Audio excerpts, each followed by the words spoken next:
So guys, this is the latest update of Bolado Port, Gihungan, Negros Oriental.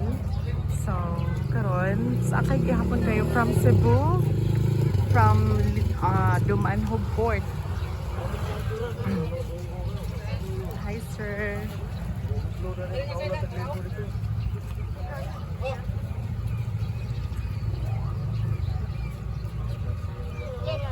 Kan gihapon mga pasahero guys.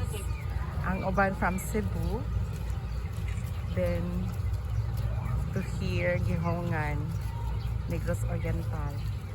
So actually kana po sila gikan po na sila dito sa Cebu. Nga kanang ko ng Holy Week.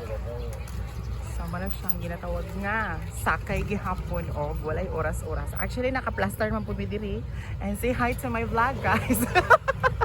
Hello madam. Ito na pa dito daghan kayong tao. Look at nakalinya. O diba? Naapa dyan sa gawas.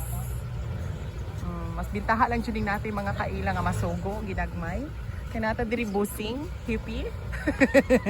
Sa iring. Nga di mo dala og saging. So, sa inyo gibati digtong dapita, kay sakay man.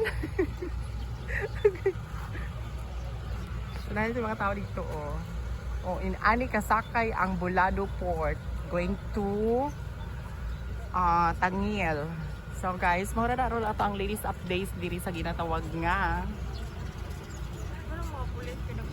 Gihongan, Bolado Port. Bye! Enjoy watching!